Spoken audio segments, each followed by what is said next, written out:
Mas no passado eu usava demais, sabe, fazer sem pegar, só o mapa. Sim. E aí, Não é- nesse tempo, eu também falo para os meus alunos, não quero ver você marcar mais, eu marcou quase a sua campanha inteira. Quero ver as pegadas, Sim. Tem a hora de marcar e tem um momento de você dar. Mas Tem que aprender isso. Nós temos que aprender. Eu passei uma época da minha vida assim, só marcava tudo. O cara me batia às vezes, me machucava, e eu levava o martelo, não dava, não dava. Eu só marcava o tempo inteiro. Aí chegou uma hora que eu falei, porra, eu vou começar a dar, porque a galera tá achando que eu não consigo. Eu vou começar a fazer. E não é errado você dar uma rasteira, mas não é errado, é capoeira. Não é errado. Eu acho que, para nossa filosofia, é errado você dar um murro na cara da pessoa. Né? Você dá uma ponteira para machucar a pessoa. Isso é errado. Mas banda, vingativa, tesoura, rasteira, arrastão, não é errado.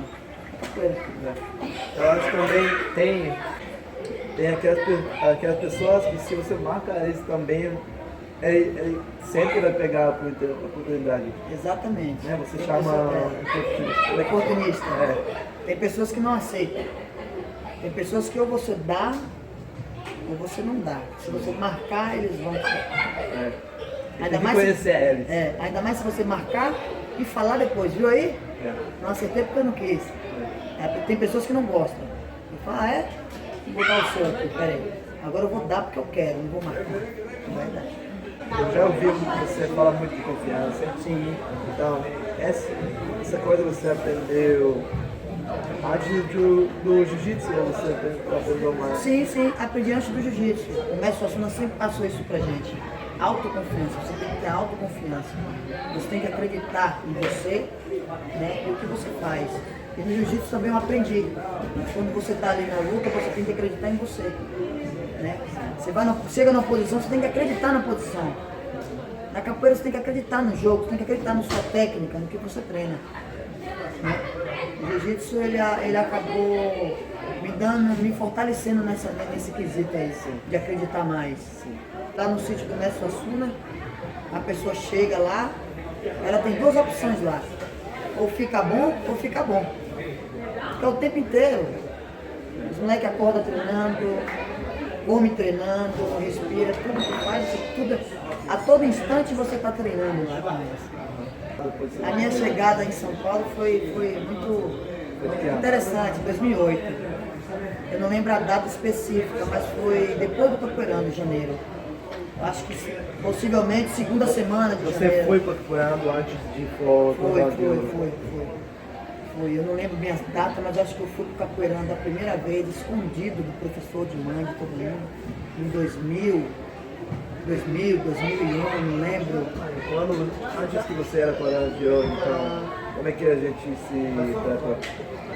Rapaz, era Foi difícil. difícil, né? Era difícil porque eu era pequeno, sempre fui muito ousado, né? Eu sempre fui muito... A educação que eu tive na capoeira, antigamente, era de sair na porrada mesmo, e quem vier, não tinha tamanho, né? Eu venho de comunidade, eu nasci na comunidade, então tinha uma lei na minha comunidade que, tipo, não tem maior, não, você tem que ser... Antigamente era assim, você tem que cair pra dentro, você tem que ser na mão, você é homem e tá tudo certo. Antigamente era assim.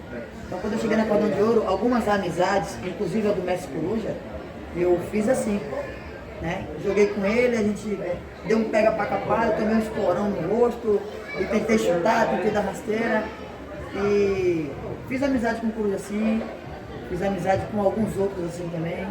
Eu era moleque, né? Era mais novo, sempre fui magrinho, mas eu sempre treinei com um cara corajoso, então assim, não era que eu era corajoso, eu fui obrigado a ser corajoso. A minha personalidade não era de querer brigar, de entrar pra ser na mão, né? Mas eu acabei sendo porque os caras falavam, meu irmão, você treinar com a gente, você tá com a gente, sair com a gente, você tem que ser corajoso. Né? E a minha chegada na Cordão de Ouro em 2008... Parece que muito lá no Brasil só ficava com respeito depois que ele batia outras pessoas, sabe? Antigamente sim, você precisava mostrar, você precisava provar. Na rua onde eu morava era assim. Pra mim ter uma moral com os caras mais velhos, eu tinha que sair na mão com algum menino, bater nele, e sempre aparecia um mais forte, sempre aparecia um cara mais bom de porrada. Então, se você estava sempre batendo naquela pessoa, você tinha sempre moral. Acho que na capoeira, antigamente, funcionava assim também, né? O cara tinha que bater na roda em todo mundo para mostrar que ele era o bambambam naquele momento. E aí, lá em 2008?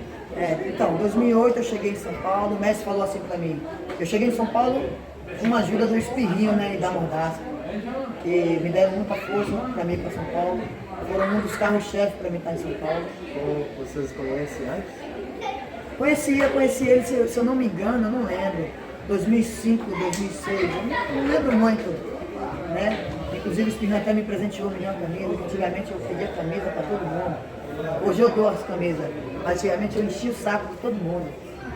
E o Espirrinho me ajudou muito, né, com a minha ida para São Paulo, ele é Mordaça, eu não esqueço disso. O mestre Balão, eu treinava com o Dilarô, né, com o mestre Dilarô, e na época o mestre Balão fez uma proposta, né, falou, pô, vai para Salvador, né, lá vai ter lugar para você morar, você vai trabalhar comigo, vai treinar junto comigo, e vai ter lugar para treinar, trabalhar. E eu falei, não, mas sim, só que acabou o evento nosso, eu fui capoeirando, e chegando lá o mestre fez uma brincadeira comigo. E aí, vamos para São Paulo? Aí eu falei, vamos? Você vai me levar mesmo? Vou? Você quer ir? Vamos? Eu falei, vou. Aí ficou a semana inteira, vamos. No último dia, o mestre falou, tá com a roupa pronta, tem a mala pronta? Eu falei, tô. Tava porra nenhuma, tava tudo em casa. Aí na hora eu peguei um mototáxi, fui para Itabuna, o mestre foi também. Daí eu peguei minhas roupas e falei, pai, mudança de plano, não vou mais para Salvador, vou para São Paulo. Meu pai, você é maluco, rapaz, como assim? Você tá doido? Eu falei, não, eu vou para São Paulo. Aí peguei uma mala vermelha lá, joguei, não escolhi roupa, joguei tudo lá, fechei, corri no meu supermercado onde minha mãe trabalhava e falei, mãe, mudança de plano, não vou mais para Salvador. Ele, meu filho, você tá louco? Onde é que você vai? Vou para São Paulo. Aí minha mãe começou a chorar, aquela choradeira, e eu fiquei mal com aquilo, vendo minha mãe chorando, eu falei, puta, e aí, vou, não vou? Fui, mano, com o coração apertado, montei na moto e quando eu cheguei na casa do mestre campeão, o mestre assim já tava longe com o carro. Aí eu cheguei, corre atrás daquele carro ali. Se eu demorasse mais, o mestre ia embora e eu ia ficar. Daí eu saí correndo, o cara, saí correndo não, o cara acelerou com a moto, aí atravessou a moto no carro do mestre, peraí. O mestre falou, você veio? Eu falei, lógico.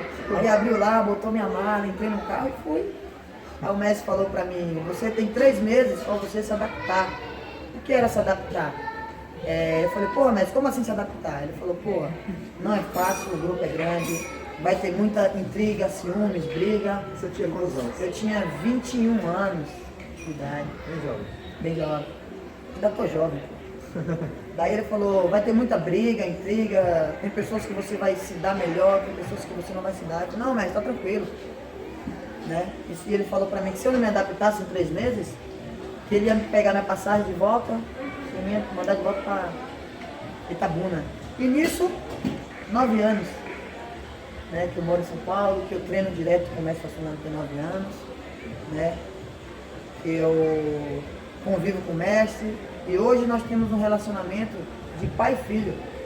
Né? A gente conversa bastante, né? Às vezes ele está assistindo um desenho do Pica-Pau, do Chaves, acha engraçado, me liga, puta que pariu, dá uma olhada aí, liga a televisão, eu ligo a televisão. Aí fiquei eu e ele sorrindo do telefone, rachando o bico, e é legal, acho bacana isso aí. E graças a Deus, o mestre Façonando foi o segundo pai que a vida e a capoeira me deu. Eu vou te contar alguma coisa que eu, cada vez que tenho convidado aqui, eu aprendo de novo, eu esqueço e aprendo de novo. Eu tô vendo quando alguém de vocês dá um shopping, dá uma aula, vocês treinam a aula mesmo. Sim, sim. E aí, essa coisa eu acho que eu tenho que adaptar.